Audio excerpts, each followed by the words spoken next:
Resentment and attacks against foreigners spread throughout South Africa. Immigrants are accused of stealing jobs and committing crimes.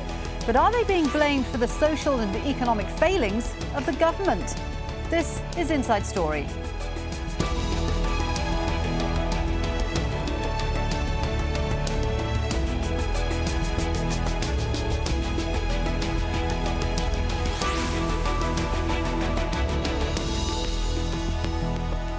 Hello there, welcome to the programme. I'm Shuli Ghosh. Shops looted and torched, cars set alight, and angry mobs on the streets. A wave of resentment is sweeping through South Africa, aimed at foreign nationals. The unrest began in Durban earlier this month, spreading to at least 9 provinces and reaching Johannesburg on Friday. At least 6 people have been killed and thousands have been driven from their homes, all because of a perception that immigrants are taking the jobs of South Africans. President Jacob Zuma is calling for calm, saying violence against foreigners is unacceptable. No amount of frustration or anger can ever justify the attacks on foreign nationals and the looting of their shops. We condemn the violence in the strongest possible terms. Well, to our discussion in just a moment. But first, let's hear from Al Jazeera's Charles Stratford, who has more now for Inside Story from Johannesburg. This is Jeppestown in downtown Johannesburg, and it's been the scene of some of the worst violence in the last couple of days, certainly here. This building, this burnt-out building here, was a foreign business that was attacked, and we've seen looters going in and out and pulling what the remains of the building out and taking them away with them. Now, the basic fact is that there are some very real grievances here among South Africans. They blame their government for not getting them the jobs that they deserve, not offering them the services that they need, and certainly this area is a very poor area of Johannesburg. I feel very bad about this thing. It's so unfortunate. I think we don't deserve to be treated that way. We've done nothing wrong. Sometimes they claim we're taking their businesses, but we come here with our own skills. As a foreigner, you can never be, how strong you are, you can never be like the native. But I think the last option is to defend yourself when you're on the verge of losing your life. You don't die alone. On a diplomatic level as well, in terms of the fallout internationally, there are African governments now that are offering for the repatriation of their foreign migrant worker force here in South Africa. They're that worried. So the South African government is having to deal with that on a diplomatic level. It's also having to deal with the very real concerns of locals here who say there literally isn't enough work to go around. And then, of course, there's the very real threat, an ongoing threat, of the increasing violence in South Africa today. Charles Stratford for Inside Story in Johannesburg.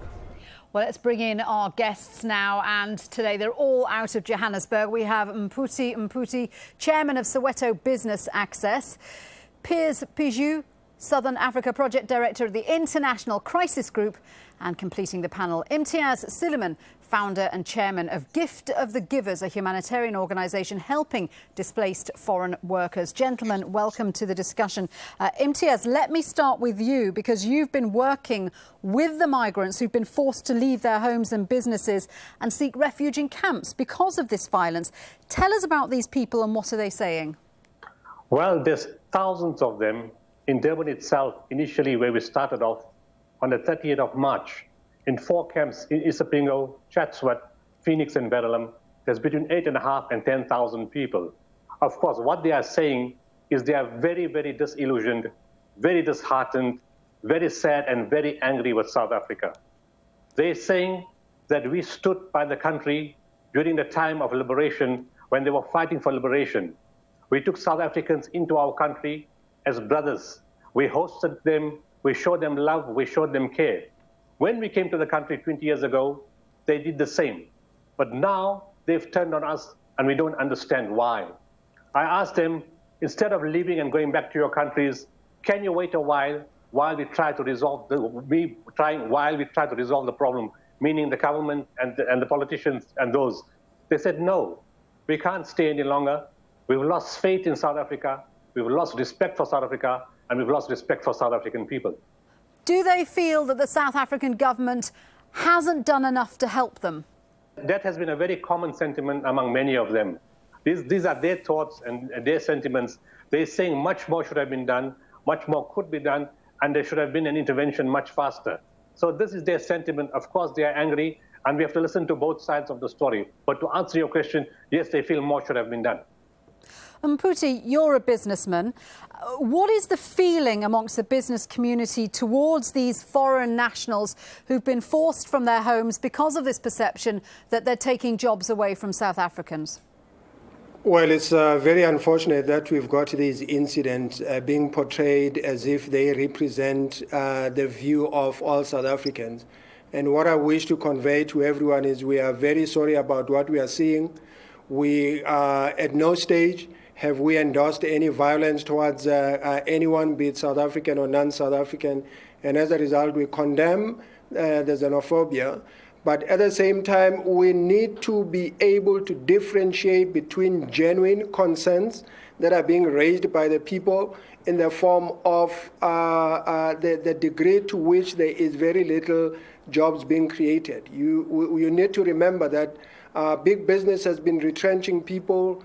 Mining companies have been retrenching people, parastatals have been retrenching people, and as a result, there's a great degree of unemployment. And that's why we are saying we need to be able to distinguish between genuine concerns versus those that are being punted by the opportunists who are looting, using the name of South Africa. Yeah, you make a very important point there, Mputi, that, many South Africans don't wish harm to these migrants who've come in. But at the same time, there is this feeling that the government hasn't done enough to crack down on these perceptions of migrants workers as being part of the problem. Well, two things that I need to bring to your attention is I am part of a task team that was put together in order to communicate with a minister. We've got a minister of small business in the form of Minister Lindiwe Zulu.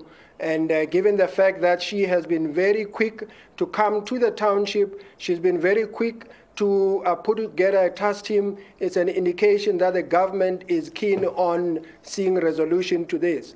But at the same time, we need to be able to admit that this is a big problem. It is not a problem that can be sorted out by small business alone, by government alone. We need for big business to be part of the solution. That's why we are asking, where is big business during this very trying times? Okay. But the point that I'm trying to make, yes. I was going to bring Piers in at this point because we've seen this kind of violence before, haven't we? Mputi making the point that the government is keen to resolve this issue, but actually we've seen this kind of violence earlier this year and all the way back to 2008 when foreign migrants were targeted. Why has it flared up again?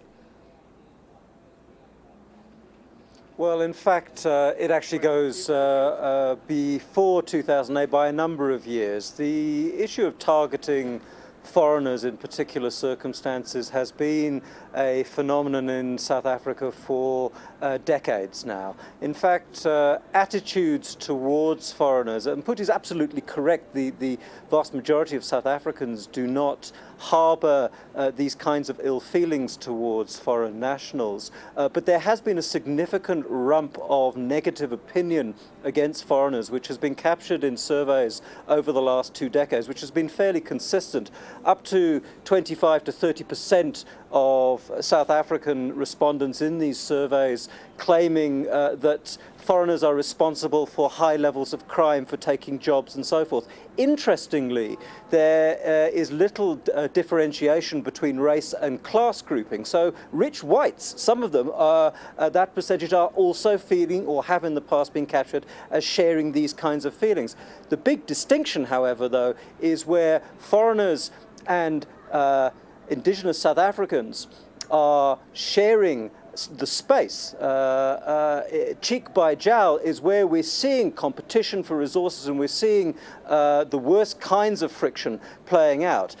Certainly, so why government haven't these underlying has, tensions been dealt with then? been- If these have been a factor of the last few years, why hasn't the South African government done anything about this? Well, I think that is a good question to be asking. I mean, certainly a number of these issues have been looked at thoroughly. Detailed reports were put out after the 2008 violence. I mean, just one issue which I think we need to highlight in this situation are the levels of impunity that have accompanied the violence and the looting that takes place at the moment, but also took place previously. Over 60 people were killed in 2008, which is important to remember. About 20 of them were South Africans who were misidentified as foreigners at the time. But there has been no successful prosecution and conviction of any of the people responsible for the violence during that period. We've also seen no successful convictions for the violence that took place in Soweto. So the issues around policing and the criminal justice system are a central part of the problem here, that we have impunity and very little deterrence for this kind of behaviour. Okay. And this is a central part of the challenge facing the government right now. OK, well, let's just take a look at how many migrants there are working in South Africa. I mean, the true number of migrants working in any given country is pretty hard to determine, simply because some aren't officially registered. Now, that is the same for South Africa.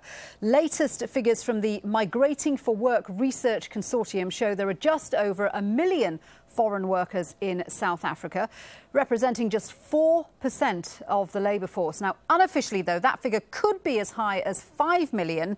And if that's the case, then that would mean 15% of the workforce. Mputi, you were saying that, there has to be a solution by big business. Isn't it the case? Imtiaz is saying that a lot of these people are saying they will not stay in South Africa. They've had enough. They don't have any faith in South Africa again. If they leave South Africa, that makes the economy even worse, doesn't it? Yes, we need to be very cautious not to embrace, all the foreign nationals that are saying they are leaving South Africa as if they have always wanted to stay in South Africa. There are people that have always wanted to leave, but for whatever reason they couldn't leave. So let us be able to find ways in which dialogue can be facilitated. We at Soweto Business Access, we have met with various stakeholders in an effort to make sure that ultimately all the decision makers, especially big business, can be part of this process. You have to remember that the big business have thrived during apartheid. But in the new South Africa, very little has been done in terms of redressing those imbalances. And as a result, people have always looked at government as the only people who are tasked and who has the responsibility to redress the past. And we are saying big business is equally responsible for what is happening now. Let me give you a case in point. In Soweto, as we speak now, in the East Rand, as we speak now, we have what we call hostels. Hostels are people that came to urban areas in order to work for mining companies, and without being looked after, they were left there. And right now, they are jobless. Who is supposed to be looking after their interests? So my point is that big business, which has thrived and succeeded during apartheid, is succeeding even more today. And we call upon them to take a more proactive role in bringing about a solution to this problem. Okay. Now, let me bring Imtiaz, because Imtiaz has actually spoken. Obviously, is very close to the people who this is affected. A lot of the people that you've dealt with, Imtiaz, are people who run their own businesses, people who rent space, I guess, from South Africans to be able to run their businesses. Also, people who perhaps do jobs for a lower pay rate than many South Africans. What do you think about Mputi's point that big business has to work together with the South African government to try and balance out the inequalities in South Africa, which are leading to this kind of resentment? It requires a multiple approach. There's more than one factor. Mpudi is right in what he's saying. For example, let's take the different factors. One, local people are saying now that foreigners are taking their jobs. given the unemployment, the joblessness, the increase in inflation, the low GDP, the low increase in the economy, the growth factor not being the percentage they expect 4 or 5%, it's less than 2%. All these have affected the economy. Initially, there were only a few 100,000 foreign nationals in the country. Now you're looking at closer to 4 to 5 million. But Imtiaz, if they do only make up 4% of the labour force, which is what the official figures are saying, then they're not really taking jobs, are they? No, well, that's why it's not so much related to jobs in the industry. They're talking about jobs in the townships. It's more related to shops. The way I see it, people feel that in the townships, they could be running the jobs themselves. They're saying that on the one side. On the other hand, what is strange is that these foreigners are renting space from local South Africans. So the local South Africans are earning a rental income from foreign nationals. Now, there's a strange phenomenon taking place here. In my area, I live in a place called Pietermaritzburg. My domestic lives in the township. I went the other night when there was tension in my hometown. She was scared to go home. So I said, let me take you home. And I went right into the area. In her area, there are Malawians and Pakistanis. And soon as she got there, she got a report that local South Africans had come to attack the Malawians and Pakistanis. But strangely enough, other local South Africans from her area said, we will not allow this. And they stopped it. She said, us, like me, and many other people are getting rental income from foreign nationals. They're good people. They give us low prices. They give us accounts. They give us money when we need it. And they serve us well. On the other hand, other South Africans are saying, foreigners take our jobs, they exploit us, and they sell drugs to our children. And that seems to be a very, very common point. And this is the problem which is fueling the issue. Piers, we're now seeing neighbouring countries, Zimbabwe, Malawi, Mozambique, gearing up to evacuate their citizens. Absolutely. This is going to have a huge knock-on effect in the region, isn't it? Well, this time around, we are seeing a more robust response from the region, which we didn't previously see, and further afield, of course, the kind of responses that we've seen in Nigeria. Certainly the South African government have recognized that these attacks are going to have profound political and economic implications. In Mozambique, we've seen problems as well. There is one issue here, though, that we need to bring onto the table, which needs to be looked at, and this relates to Zimbabwe itself. The president of Zimbabwe is the chairperson of the AU and SADC, yet he has presided over a mass emigration out of his own country, of which we do not know exactly how many, somewhere between 750,000 and possibly up to 3 million Zimbabweans in this country who have left because of the economic meltdown in Zimbabwe and the failure to recover. Now, of course, the Zimbabwean authorities blame their situation entirely on a regime change agenda and economic sanctions. That's perhaps open to another debate another time as to the veracity of that particular argument. But there is a huge problem that there has been this massive influx of people into this country over the last decade or so, many of whom would like to go back, many of whom cannot go back, simply because the economic circumstances in their own country do not allow this.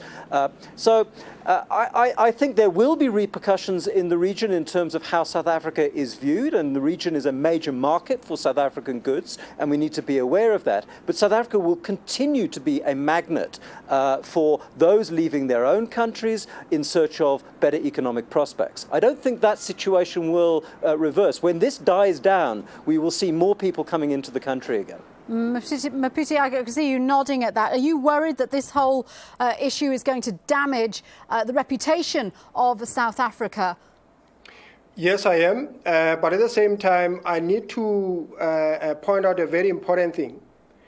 A lot of the countries that are hosting a lot of South African companies are countries that have become very vocal about this xenophobia. But at the same time, you ask yourself, the companies that are operating in those countries, to what extent are they plowing back the profits back into the townships? And my point is this. There needs to come a time where big business realizes that the profits that they make, yes, they've got investors in the form of shareholders, but at the same time, it does them a lot of good to plow back into areas where government is lagging behind. OK, let's have a look at the economic picture in South Africa. South Africa has been overtaken by Nigeria as the continent's biggest economy. Government figures show unemployment topping 25%, rising to more than double that among the nation's youth. And the International Labour Organization is forecasting the jobless figure will be the 8th highest in the world this year. Economic growth is predicted to be a little over 2% for 2015. That's less than half of the expected growth rate for Nigeria. Imtiaz, have government policies failed? The government has promised that there will be more jobs, there will be more equality. We haven't seen much of this in South Africa. I think that was premature to think that they could create so many jobs so quickly. Unfortunately, South Africa has been affected very much by currency exchange. The oil price is something that has hit us in a big way. The imports have also hit us in a big way. So yes, South African companies cannot compete with some overseas companies. And that's why so many of our industries have been affected. There's been goodwill, there's been good intention to create more jobs, but obviously international factors overran us. I mean, the price of oil went up to such a huge amount, it affected the economy terribly. The Chinese imports are so cheap, so many of our textile companies closed in South Africa. And in many ways, the labor overseas is much cheaper than our labor. And then, of course, we had a protected strike in the mining industries, which is South Africa's mainstay for the economy. All this has affected us in a very big way. So although there's good intention to create jobs, there needs to be another plan or an alternative. We're not going to see those figures. OK, I want to raise one point very quickly, but we are coming towards the end of the show. If unemployment is the issue, why aren't white foreign workers being targeted quite so much? Piers, perhaps you could take that one. Well, I think a large part of that goes back to what I was saying earlier, and this relates to proximity.